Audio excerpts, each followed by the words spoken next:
নমস্কাৰ এই মুহূৰ্তত আহি পৰিছে আজি সন্ধিয়াৰ কেইবাটাও গুৰুত্বপূৰ্ণ খবৰ আৰু এনেধৰণৰ খবৰসমূহ নিতৌ চাবলৈ চেনেলটো ছাবস্ক্ৰাইব কৰি ভিডিঅ'টো এটা লাইক কৰি দিব লৈছোঁ আজি সন্ধিয়াৰ প্ৰথমটো খবৰ অসমৰ মুখ্যমন্ত্ৰী হিমন্ত বিশ্ব শৰ্মা তথা অসম চৰকাৰক উভতি ধৰিছে অৰ্থাৎ 22টাকৈ স্মাৰক পত্ৰ প্ৰেৰণ কৰিব ভাৰতৰ প্ৰধানমন্ত্ৰী নৰেন্দ্ৰ মোদী আৰু ভাৰতৰ গৃহমন্ত্ৰী অমিত শ্বাহলৈ অৰ্থাৎ কেন্দ্ৰীয় চৰকাৰলৈ অসমৰ বানপানীৰ সমস্যাক ৰাষ্ট্ৰীয় সমস্যা হিচাপে ঘোষণা কৰাত দাবী কৰিছে অখিল গগৈয়ে যোৱাকালিৰ দিনটোত অৰ্থাৎ স্বাধীনতা দিৱসৰ দিনাখনেই তেখেতে অনশনত বহিছিল তাৰ পিছতে সন্ধিয়া তেখেতে অনশন ভাঙি তেখেতে মন্তব্য কৰিছে যে কিয় উজনি অসমত বিভীষিকাৰ বানপানী সংঘটিত হ'ল সেই সন্দৰ্ভত তদন্ত কৰিবলৈ চৰকাৰক দাবী জনাইছে অনশন সমাপ্ত কৰি চৰকাৰলৈ আৰু কি দাবী উত্থাপন কৰিলে অখিল গগৈয়ে কৈছে যে অসমৰ বানপানীসমূহক ৰাষ্ট্ৰীয়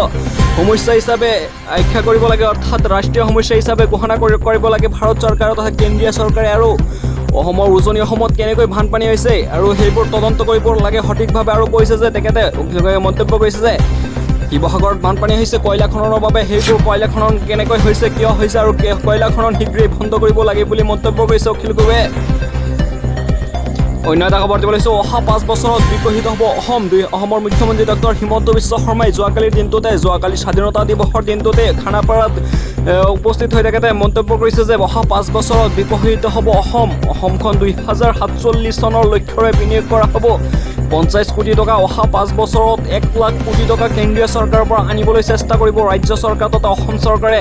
অসমৰ মুখ্যমন্ত্ৰী হিমন্ত বিশ্ব শৰ্মাই কৈছে যে অহা 5 বছৰত কমেও 1 লাখ কোটি টকা অসম চৰকাৰে যাতে অসমৰ সৈতে আনিব পাৰে তাৰ বাবে শীঘ্ৰেই চেষ্টা কৰিব অসমৰ মুখ্যমন্ত্ৰীগৰাকীয়ে আৰু কৈছে যে যুৱ প্ৰজন্মৰ বাবে ৰাজ্য চৰকাৰে গঠন কৰিব যুৱ সবলীকৰণ আৰু উন্নয়ন শীৰ্ষক বিভাগবোৰ গঠন কৰা হ'ব অৰ্থাৎ মুঠৰ ওপৰত 2047 চনৰ লক্ষ্যৰে বিনিয়োগ কৰা হ'ব 500 কোটি টকা আৰু যাতে অহা 5 বছৰত কমেও 1 লাখ কোটি টকা অসম চৰকাৰে ভাৰত চৰকাৰৰ পৰা আনিব পাৰে তাৰ লক্ষ্য ৰাখিব অসমৰ মুখ্যমন্ত্ৰীগৰাকীয়ে অন্য এটা খবৰ দিব লৈছোঁ কৃত্ৰিম বানমুক্ত গুৱাহাটী সম্ভৱ নে এজাক বৰষুণৰ পিছতে মহানগৰীৰ এই অৱস্থা মহানগৰীৰ জাগে অৰ্থাৎ মহানগৰীৰ চান্দমাৰীত এতিয়া বানৰ ভয়ংকৰ পৰিস্থিতি ভুগিবলগীয়া হৈছে অৰ্থাৎ গুৱাহাটীৰ গুৱাহাটীৰ এজাক বৰষুণৰ পিছতেই কৃত্ৰিম বানী সংঘটিত হয় তাৰ পিছতে গুৱাহাটী মহানগৰীৰ ৰাইজে প্ৰশ্ন কৰিছে যে অসম চৰকাৰ তথা গুৱাহাটী মহানগৰীৰ লোকেল MLA বিধায়কগৰাকী মন্তব্য কৰিছে যে গুৱাহাটীৰ বানপানী সমস্যাটো কেতিয়াবা কৃত্ৰিম সমস্যাটো তেখেতসকলে ৰোধ কৰিব পাৰিবনে বানপানী সমস্যাটো প্ৰত্যেক দিন চলি থাকিব এনেদৰে এজাক বৰষুণ হ'লেই যাতে গুৱাহাটী বানপানীত মানুহে চলাচল কৰাত অৰ্থাৎ যাতায়াতৰ বাবে বহুত অসুবিধা হয় এনেধৰণৰ প্ৰশ্ন কৰিছে গুৱাহাটী মহানগৰীৰ সাধাৰণ ৰাইজে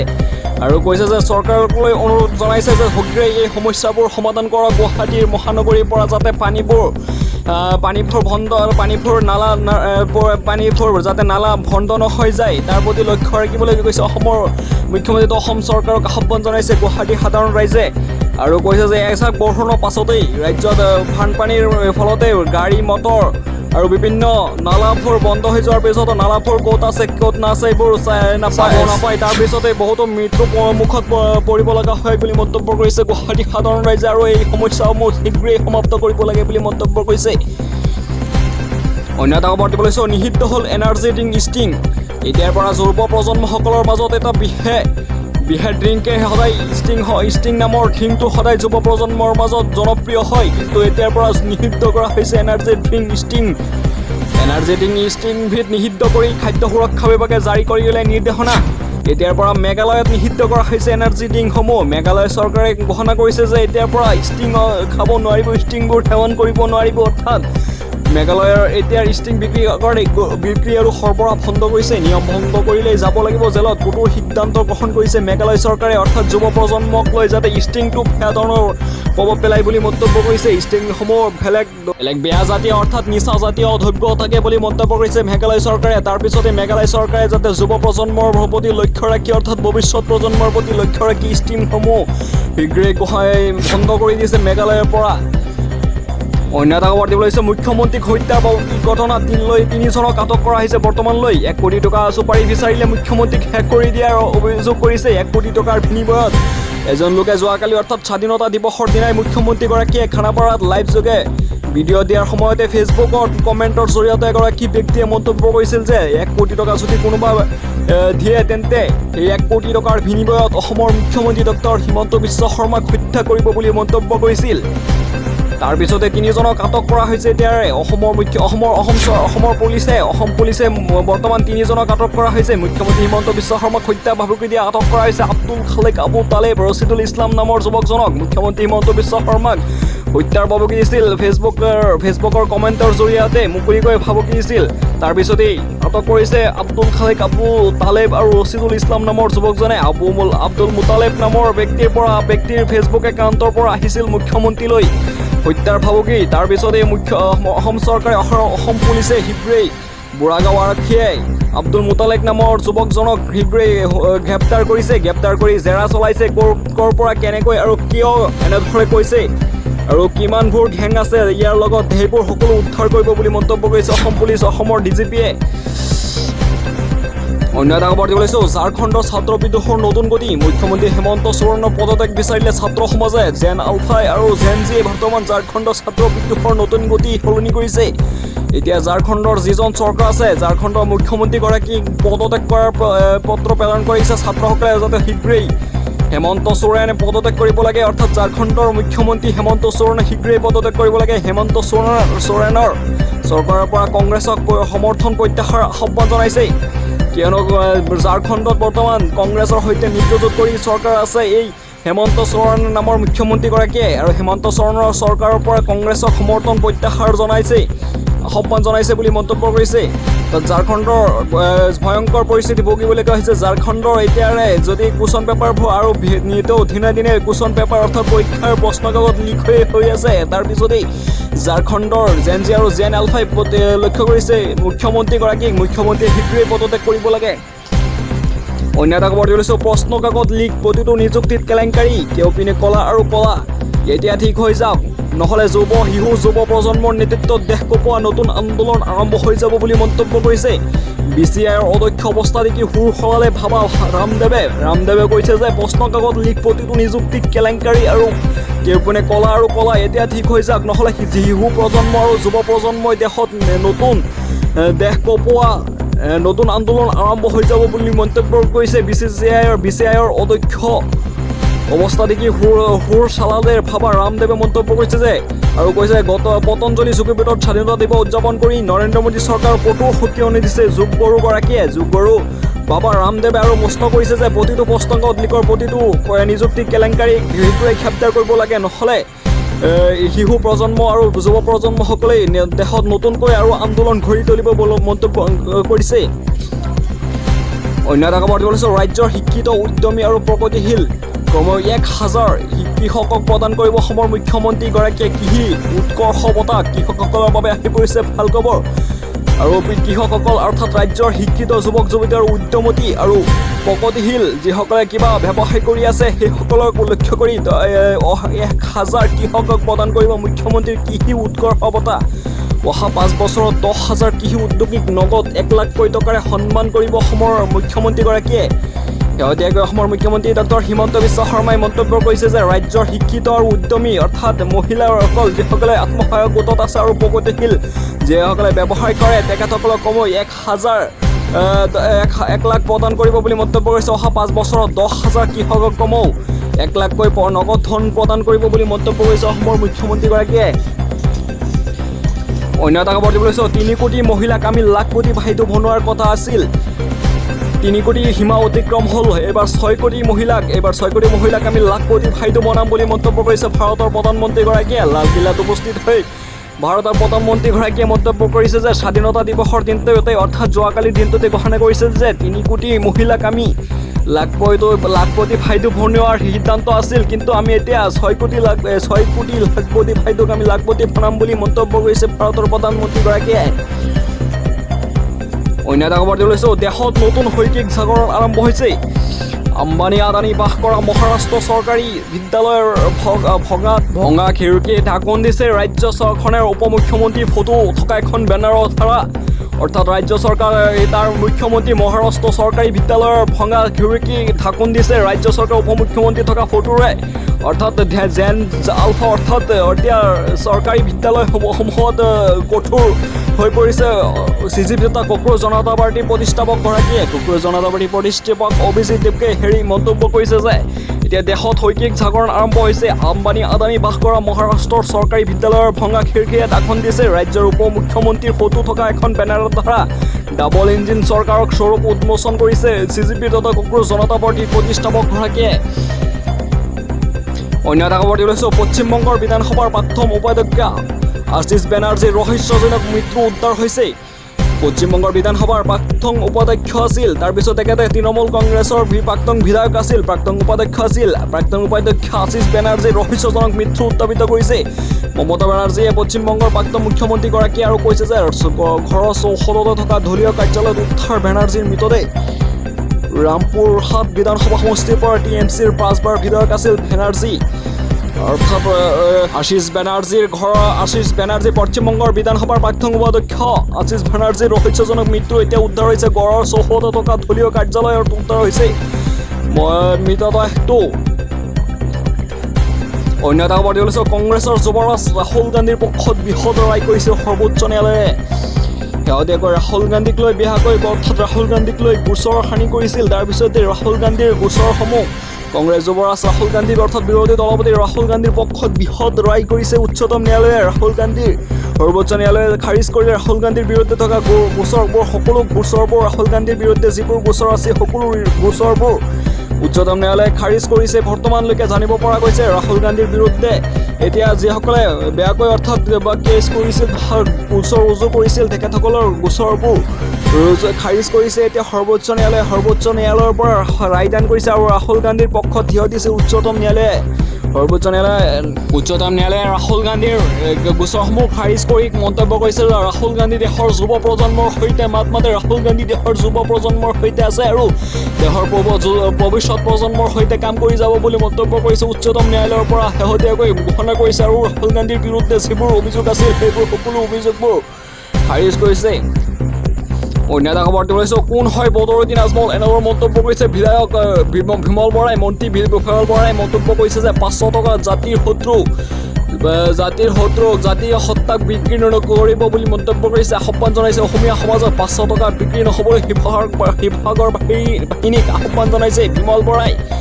মন্ত্ৰী বিমল বৰাই কৈছে যে আজমল কোন হয়।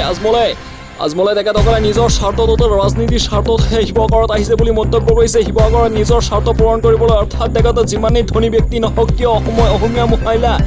অসমীয়া বোৱাৰীক তেখেতে আঁঠু কৰাবলৈ কিয় সাহস পালে বুলি মন্তব্য কৰিছে মন্ত্ৰীগৰাকীয়ে। মন্ত্ৰী বিমল বৰাই আৰু কৈছে যে আজমল কোন হয়। আজমল 500 টকাত জাতিৰ শত্ৰু হাতত অসমীয়া বোৱাৰীক অসমীয়া মানুহক শিৱসাগৰৰ জনসাধাৰণক উদ্দেশ্য মন্তব্য কৰিছে যে শিৱসাগৰৰ বাহিনীৰ ওচৰত আহ্বান জনাইছে মন্ত্ৰী বিমল বৰাই যে আজমলৰ 500 টকাত সকলোকে বিক্ৰী নহ'বলৈ আহ্বান জনাইছে। অন্য এটা খবৰ দিছোঁ ৰাজ্যত নতুনকৈ 8খন সমজিলা এতিয়াৰ পৰা অসমত বৰ্তমান নতুনকৈ 8খন সমজিলা গঠন কৰা হ'ব। কমলপুৰ ৰঙানদী চাবুৱা লাহোৱাল কাটিগড়া ফৰমপুৰ চিচিবৰ খুমটাই বৰখলাকে ধৰি 8খন সমজিলা নতুনকৈ ঘোষণা কৰা হ'ব। শেহতীয়াকৈ অসমৰ মুখ্যমন্ত্ৰী ডক্টৰ হিমন্ত বিশ্ব শৰ্মাই ঘোষণা কৰিছে যে বৰ্তমান অসমত আকৌ 8খন সমজিলাৰ গঠন কৰা হ'ব। তাৰে ভিতৰত ফৰমপুৰ আছে, চিচিবৰগাঁও অৰ্থাৎ এইসকল বৰ্তমান এই সমষ্টি আছে। এই সমষ্টিসমূহ বৰ্তমান সমজিলাত ৰূপান্তৰ কৰা হ'ব বুলি মন্তব্য কৰিছে অসমৰ মুখ্যমন্ত্ৰীগৰাকীয়ে। অসমৰ মুখ্যমন্ত্ৰী হিমন্ত বিশ্ব শৰ্মাই শেহতীয়াকৈ মন্তব্য কৰিছে যে আঠটাকৈ নতুনখন জিলা হ'ব বুলি মন্তব্য কৰিছে। নতুনকৈ সমজিলা হ'ব কমলপুৰকে ধৰি ৰঙানদী চাবুৱা লাহোৱাল কাটিগড়া ফৰমপুৰ চিচিবৰগাঁও খুমটাই বৰখলাকে ধৰি 8খন সমজিলা বৰ্তমান গঠন কৰা হ'ব ৰাজ্যত। অন্য এটা খবৰ দিছোঁ কি আচৰিত চামচাগিৰি কি আচৰিত একনায়কত্ববাদ। মোদীৰ চামচাবোৰৰ আগত আঁঠু কাঢ়িবলৈ নিবিচাৰিলে নিজৰ আৰ্জিত ডিগ্ৰী কাঢ়ি লোৱাৰ ভাবুকি দিয়ে ভাৰত চৰকাৰে তথা কেন্দ্ৰীয় চৰকাৰে। অৰ্থাৎ মোদীৰ যিবোৰ আচৰিত কথাবোৰ মন্তব্য কৰিছে সঞ্জয় সিঙে আপৰ সাংসদগৰাকীয়ে মন্তব্য কৰিছে। আম আদমি পাৰ্টী সাংসদগৰাকীয়ে আৰু কৈছে কি আচৰিত চামচাগিৰি হয় ভাৰতৰ সকলো মানুহৰ অৰ্থাৎ জনসাধাৰণৰ কি চামচাগিৰি কৰি আছে, কি আচৰিত একনা একত্বভাত অৰ্থাৎ মোদীৰ চামচাবোৰৰ আগত আঁঠুত সাৰিবলৈ নিবিচাৰিলে নিজৰ আৰ্জিত ডিগ্ৰী নিজে অৰ্জন কৰা ডিগ্ৰীসমূহো কাঢ়ি লোৱাৰ সিদ্ধান্ত কাঢ়ি লোৱাৰ ভাবুকি দিয়ে বিজেপি চৰকাৰে আৰু বিজেপি চৰকাৰক আৰু বেয়াকৈ মন্তব্য কৰিছে যে কি ধৰণৰ চামচাগিৰি চলাই আছে ৰাজ্যত বিৰোধী অৰ্থাৎ চৰকাৰৰ বিৰুদ্ধে মাত মাতিলে তেখেতসকলক জেলত ভৰাই দিয়ে অৰ্থাৎ কঠোৰতকৈ কঠোৰ শাস্তি প্ৰদান কৰে বিজেপি চৰকাৰে অন্য এটা খবৰ দিবলৈ নাৰায়ণপুৰৰ থলপুৰত হোৱা ঘটনা সংঘটিত হৈছে তিনি ডাঙৰ মাজত হোৱা সংঘৰ্ষৰ ফলত জুইৰ সূত্ৰপাত ঘটনাস্থলীতে জ্বলি উঠে দুখনকৈ ট্ৰাক তিতাতে নিহত হয় এখন ট্ৰাকৰ চালক আহত হেণ্ডিমেনক চিকিৎসালয়ত মৃত ঘোষণা কৰা হৈছে বুলি বৰ্তমানলৈকে জানিব পৰা গৈছে দলবোৰৰ ভৰকটনি সংঘটিত হয় এই ভয়ংকৰ দুৰ্ঘটনা পথত ৰখাই থোৱা এখন ট্ৰাকত খুন্দা মৰাৰ ফলতে সংঘটিত হয় দুৰ্ঘটনাটো গুৱাহাটীৰ পৰা লখিমপুৰ অভিমুখে আছিল ট্ৰাকখন দুৰ্ঘটনাত পতিত হোৱা ট্ৰাকখনৰ নম্বৰ হৈছে NL01AV8146 আৰু AS01PC3597 আৰু AS31C1157 নামৰ ঘটনাটো সংঘটিত নাৰায়ণপুৰৰ ধলগাঁৱত ঘটনা সংঘটিত তিনিখন ট্ৰাকৰ মাজত হোৱা সংঘৰ্ষৰ ফলত জুইৰ সূত্ৰপাত হৈছে জুইত বাষ্পীভূত হৈছে অন্য এটা খবৰ দি ওলাইছোঁ লোনৰ EMI বিচাৰি বেংকৰ কৰ্মচাৰী আৰু অশান্তি কৰিব নোৱাৰিব আপোনাক এতিয়াৰ পৰা ৰিজাৰ্ভ বেংকৰ কঠোৰ নিৰ্দেশনা কৰিছে এতিয়াৰ পৰা আৰু যিসকলে ঋণ লৈছিল অৰ্থাৎ ঋণৰ আছে তেখেতসকলক যদি বেংকৰ EMI বিচাৰে অৰ্থাৎ ঋণৰ কিস্তিসমূহ বিচাৰি আপোনাক হাৰাশাস্তি কৰিব নোৱাৰিব এতিয়াৰ পৰা আপোনালৈ RBIৰ ফালৰ পৰা কঠোৰ নিৰ্দেশনা দিছে যে কোনো কৰ্মচাৰী অৰ্থাৎ কোনো বেংকৰ মেনেজাৰ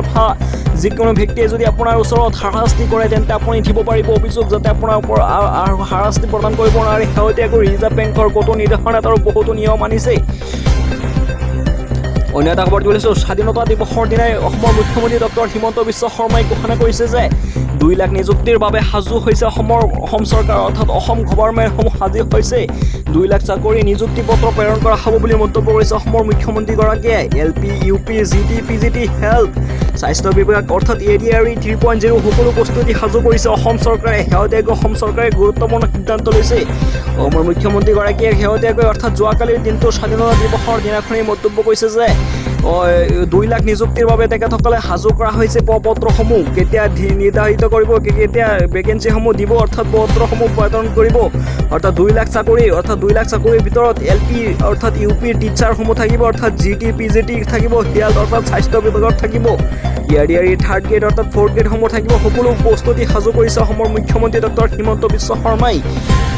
আপোনাৰ ঘৰত যদি শিক্ষিত যুৱক যুৱতী থাকে তেন্তে সেইসকলক উদ্দেশ্য সেইসকলক আপুনি এতিয়াই কৈ দিয়ক যাতে তেখেতসকলে চাকৰিৰ বাবে প্ৰস্তুতি চলাব পাৰে অৰ্থাৎ এইবাৰ 2 লাখ নিযুক্তিৰ ভিতৰত যাতে আপোনাৰ ঘৰৰ সন্তানটো বা আপোনাৰ ভাই ভাতৃয়ে যাতে পাব পাৰে তাৰ প্ৰতি লক্ষ্য ৰাখিব আপুনি অন্য এটা খবৰ দি ওলাইছোঁ পুনৰ বিভাজনৰ দিশে NDA চৰকাৰ বিভাজনৰ হোৱাৰ দিশে হৈছে কিয়নো বিজেপিৰ বিপৰীতে স্থিতি কৰিছে চন্দ্ৰবাবু নাইডুৱে অন্ধ্ৰপ্ৰদেশৰ চন্দ্ৰবাবু নাইডুৱে NDAটো ভংগ কৰাৰ দিশে পৰিলক্ষিত হৈছে পুনৰ বিভাজনৰ দিশে হৈছে কিয়নো বিজেপিৰ বিপৰীতে স্থিতি অৰ্থাৎ বিজেপিৰ বিপৰীতে তেখেতসকলে কামবোৰ আৰম্ভ কৰিছে অৰ্থাৎ বিজেপিৰ বিপৰীতে তেখেতসকলে কামবোৰ চলাব CJPৰ সমৰ্থনত এইবাৰ বিজেপিৰ সহযোগী দল হিচাপে TP হ'ব বিজেপিৰ সহযোগী দল অৰ্থাৎ CJPৰ সমৰ্থনত হ'ব এইবাৰ বিজেপিৰ সহযোগী দল TDP অৰ্থাৎ পুনৰ বিভাজনৰ দিশে হৈছে NDA চৰকাৰসমূহ তাত অন্ধ্ৰপ্ৰদেশৰ চন্দ্ৰবাবু নাইডুৱে বৰ্তমান বিজেপিৰ বিপৰীতে স্থিতি সিদ্ধান্ত কৰিছে অন্য এটা খবৰ দিবলৈ মন্দিৰৰ ভিতৰত নাবালিকাৰ সৈতে কুকান্ত কৰি আছিল পুৰোহিত নামৰ এজন যুৱকে আপত্তিজনক অৱস্থাত হাততে ধৰিলে বাদলা চাইনি নামৰ 64 বছৰীয়া পুৰোহিতজনক গ্ৰেপ্তাৰ কৰা হৈছে তেলেংগানাৰ ৰাংগেডিঙ্গা জিলাৰ অন্তৰ্গত ৰামচন্দ্ৰপুৰ এলেকাৰ এটা মন্দিৰত 13 আগষ্টৰ নিশা এই ঘটনা সংঘটিত হৈছিল বুলি বৰ্তমানলৈকে জানিব পৰা গৈছে অন্য এটা খবৰ দিব লৈছোঁ অৰুণোদয় হিতাধিকাৰীসকলক লৈ কেইবাটাও গুৰুত্বপূৰ্ণ সিদ্ধান্ত আহি পৰিছে অৰ্থাৎ অৰুণোদয় যিসকলে লাভ কৰিছিল অৰ্থাৎ আগতে লাভ কৰিছিল অৰ্থাৎ বৰ্তমান লাভ কৰিব পৰা নাই অৰ্থাৎ তেখেতসকলৰ বেংকত সোমোৱা নাই সেইসকলক লৈ কেইবাটাও গুৰুত্বপূৰ্ণ সিদ্ধান্ত আহি পৰিছে অৰ্থাৎ অসমৰ মুখ্যমন্ত্ৰীগৰাকীয়ে স্বয়ং নিজেই মন্তব্য কৰিছে যে অৰুণোদয় আঁচনি হিতাধিকাৰীসকলৰ বহুতৰ নাম একাউণ্টত সোমোৱা নাই অৰ্থাৎ বহুতৰ একাউণ্টত এতিয়া টকাবোৰ সোমোৱা নাই কিয় সোমোৱা নাই বহুতো প্ৰশ্ন কৰিছে বহুতৰ একাউণ্টত বৰ্তমান DBT লিংক নাই অৰ্থাৎ বহুতৰ আধাৰ কাৰ্ড লিংক নাই আধাৰ কাৰ্ডটো লিংক কৰি লওক শীঘ্ৰেই নহ'লে আপোনাৰ একাউণ্টত এতিয়ালৈকে সোমোৱা নাই যদি আপুনি শীঘ্ৰেই লাভ কৰিব এইটো চিন্তা কৰিবলগীয়া একো নাই আৰু অসমৰ মুখ্যমন্ত্ৰীগৰাকীয়ে শেহতীয়াকৈ মন্তব্য কৰিছে যে যিসকল অৰুণোদয় লাভ কৰা নাই অৰ্থাৎ যোগ্য ব্যক্তি হয় তেখেতসকলে শীঘ্ৰেই অৰুণোদয় আঁচনিৰ ধনবোৰ লাভ কৰিব। অৰ্থাৎ অৰুণোদয় আঁচনিৰ পৰা যিসকল বঞ্চিত হৈ আছে, অৰ্থাৎ যোগ্য ব্যক্তি হয়, দৰিদ্ৰ শ্ৰেণীৰ সীমাৰেখাৰ অন্তৰত পৰে, তেখেতসকলে লাভ কৰিব অৰুণোদয় আঁচনিৰ ধন। তেখেতসকলে নিজৰ সমষ্টিতে এতিয়া অসম চৰকাৰে, অসমৰ মুখ্যমন্ত্ৰী ডক্টৰ হিমন্ত বিশ্ব শৰ্মাই মন্তব্য কৰিছে যে প্ৰত্যেকখন জিলাত 126টা সমষ্টিত প্ৰত্যেকখন জিলাতেই এখন সাৰথি নিৰ্মাণ কৰা হ'ব, সাৰথি সংগঠিত কৰিব, সাৰথি প্ৰদান কৰিব, সাৰথিৰ ভেকেঞ্চিবোৰ প্ৰদান কৰিব, যাতে সাৰথিগৰাকীয়ে প্ৰতিটো সমষ্টিৰ প্ৰতিটো